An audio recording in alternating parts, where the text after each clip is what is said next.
Hey, peace, y'all. It's me, Tamya. So, I'm making this video to start my series on some topics that I feel like some things that I'm going through and things that I feel like I might be able to help other people with. So, it's regarding my mental health. I know it's one of those topics that it can be a little controversial. There's a lot of stigma. Some people don't believe it's real. Some people believe it's like a demon or things like that. Yeah, it's real. Um, so yeah, this is my intro to it. I myself am not bipolar, but I have bipolar 1. I was diagnosed in 2011. First, I was misdiagnosed as schizo-affective disorder. Because I heard the voice of God, which we all have, that internal voice. So it was a misunderstanding there. The main thing I want to get at, this video probably gonna be all over the place. The main thing I want to get at is something that I struggle with, which is spiritual elevation and fasting. And like one of my difficulties is being able to actually keep my balance. At the end of the day, that's all it is keeping my balance. Like it's mind-boggling to me that like one of the ways you get close to God is through fasting, and it have other benefits, health-wise, energy-wise, all that. But it's like, if that's one way we build our relationship with it, why do I have this difficulty? So, I know a lot of people struggle with mental health issues. Even people who are not diagnosed, like 2025, we live in a world where this is very trying, very stressful for everybody, even those who are secure. More money, more problems. So, yeah, that's what I'm going to start making videos about, is just my mental health journey from the beginning and then where I'm at now and like the goal that I'm trying to work on, which is keeping my stability during fasting.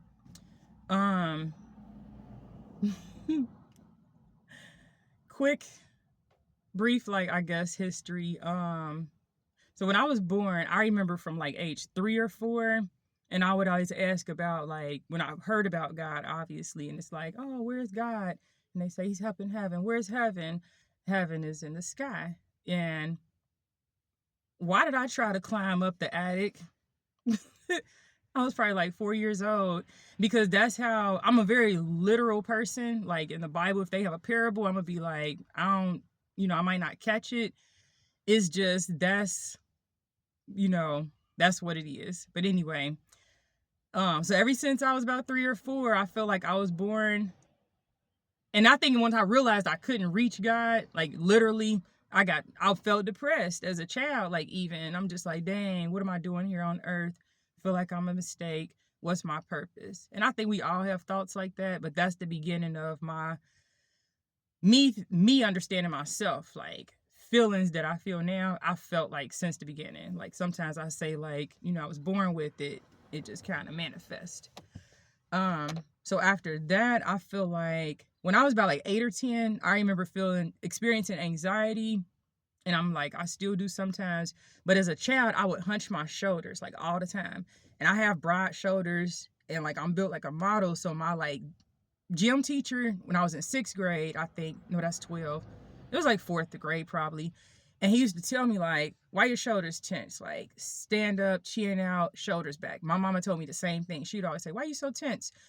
Chin up, shoulders back, and like relax them. So I learned good posture because of that.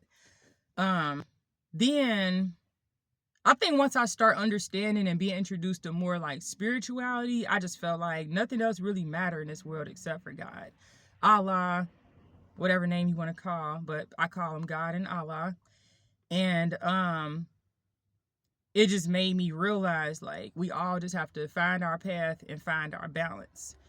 I struggled with depression as a teen, and then it's a funny story. I'm gonna have to tell that another video, but I did try to like be like, hey, like tell my mom, and she was like, we don't do that.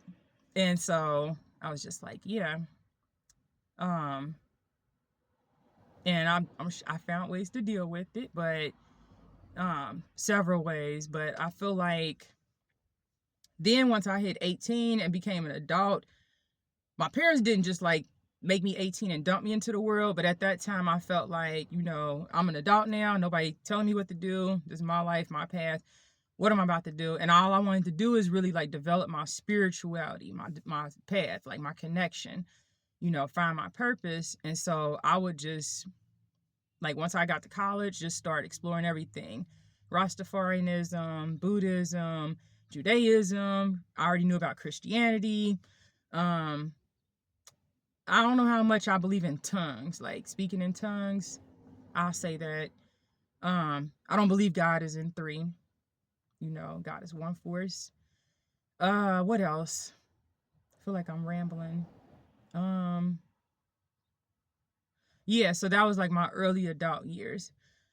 Fast forward, you know, single mother, one child.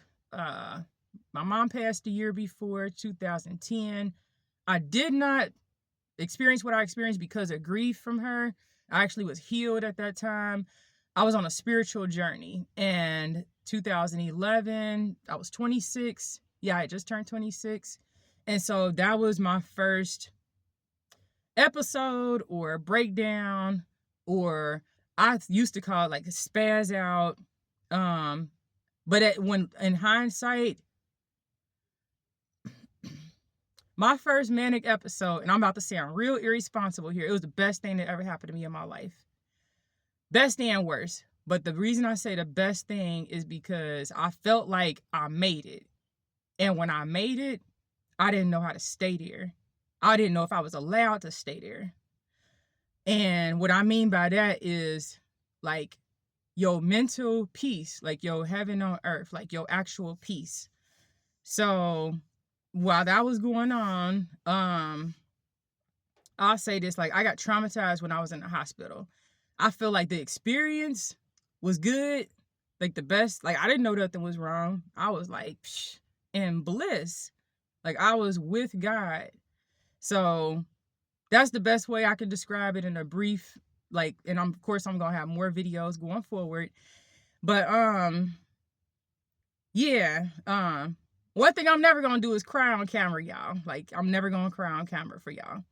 I might put the camera down or something like that. But anyway, yeah, man, they messed me up. So I feel like once I start educating myself and understanding, like, what is this? What happened? Trying to get answers and things, I had to take care of myself. Like, I did go through the medical health system for the first, like, 2 years, 3. And after that, I was just like, nah, this ain't me.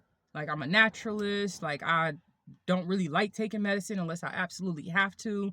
If it's like I'm about to die or some surgery type stuff, or I don't understand how to help myself.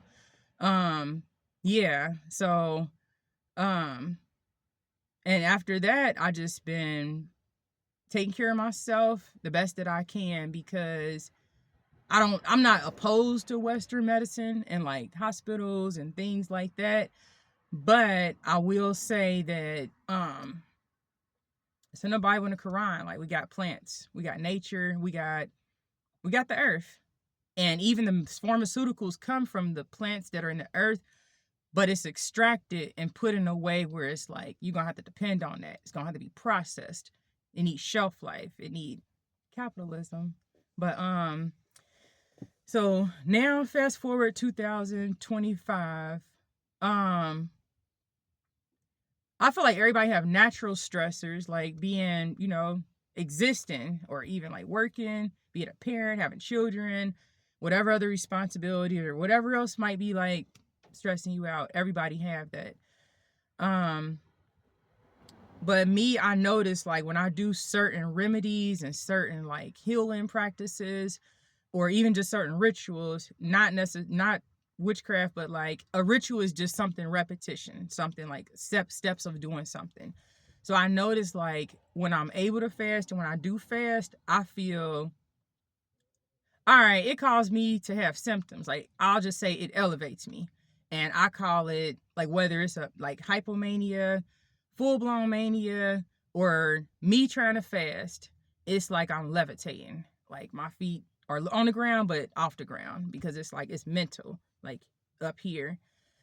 And so sometimes I feel like I'm just not it's really hard to talk to people who not on the same wavelength as you, the same vibration, the same frequency. Because once you, like, whether it's up or down, like we have a higher self and a lower self. So whether us being positive and our best self or us being negative, if you're not on the same wavelength as somebody, it's going to be very hard to understand and very hard to communicate. So I keep to myself a lot for that reason, but it's but it is good to talk to people. But sometimes if you saying something they don't understand, it's like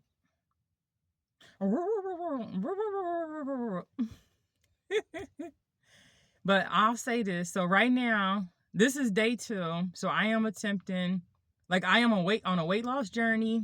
That's one thing. I am a mother, so I have children. I work. And I feel like those are some things that take up my time, my energy. That's what I'm putting my, like, energy to. But I'm like, the best way, me personally, I like lose weight is through intermittent fasting, and that's the safest way for me. Man, I can't wait to just tell these other stories. I do have another story where I was like, did like a fast, and like I was up for 7 days, and that let me know right there. I was like, I can maintain this. I can like hold on to this. Like the day 3, the best way I can describe it, I'm like, if I could put this in a jar, if I could put this in a bag,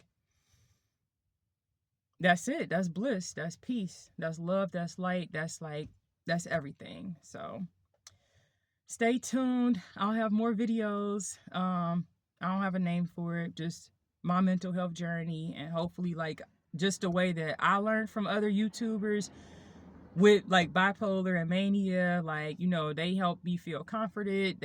I was educating myself over the years. It's funny, like they would tell their stories and I could relate, like I remember that, like, yeah, so each one teach one, like it's one world, unity, we got to help each other. So that's my piece. So I'm gonna get out of here, y'all.